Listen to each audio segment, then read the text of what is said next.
నమస్తే, welcome to Sakshi business. This is Shahida. డబ్బు సంపాదించడం ఒక ఎత్తు అయితే ఆ సంపాదన మనల్ని ధనవంతులుగా మార్చడం మరో ఎత్తు. చాలా మంది ఉదయం నుంచి రాత్రి వరకు కష్టపడితేనే డబ్బు వస్తుందని నమ్ముతారు. కానీ ప్రపంచంలోని ధనవంతులందరూ అనుసరించే ఒక రహస్యం ఉంది. అదేంటంటే మీరు నిద్రపోతున్నప్పుడు కూడా మీకు డబ్బు సంపాదించి పెట్టే మార్గాన్ని మీరు కనుగొనలేకపోతే మీరు చనిపోయే వరకు కష్టపడుతూనే ఉండాలి.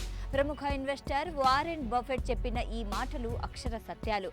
మరి మనం నిద్రపోతున్నప్పుడు కూడా మనకు ఆదాయాన్ని తెచ్చిపెట్టే ఆస్తులేంటి, వాటిని ఎలా నిర్మించుకోవాలి అనేది ఈ స్టోరీలో చూద్దాం.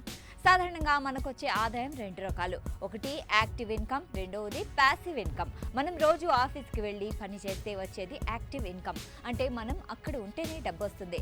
అదే ప్యాసివ్ ఇన్కమ్ అంటే మనం శారీరకంగా కష్టపడకపోయినా మనకు డబ్బు వస్తూనే ఉండడం. మనం ధనవంతులు కావాలంటే ఈ రెండో రకమైన ఆదాయ మార్గాలను పెంచుకోవాలి. ప్యాసివ్ ఇన్కమ్ జనరేట్ చేసే మార్గాల్లో మొదటిది రియల్ ఎస్టేట్. మన తాతల కాలం నాటి వస్తున్న పద్ధతి ఇది. ఇక ఇల్లు కొని దాన్ని అద్దెకిస్తే ప్రతి నెల మనకు రెంటల్ ఇన్కమ్ వస్తుంది.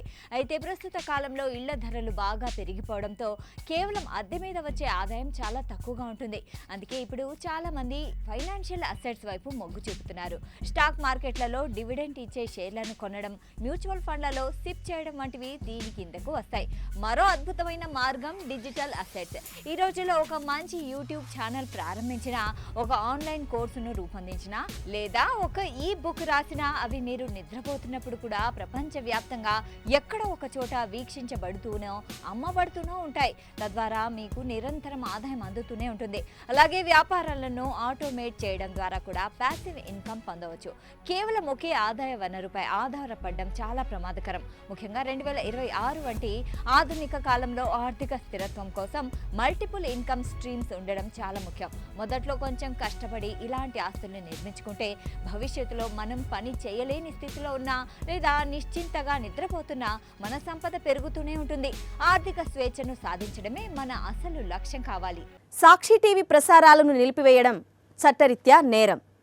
సాక్షి టీవీ ప్రసారాల కోసం మీ స్థానిక కేబుల్ ఆపరేటర్ని వెంటనే సంప్రదించండి.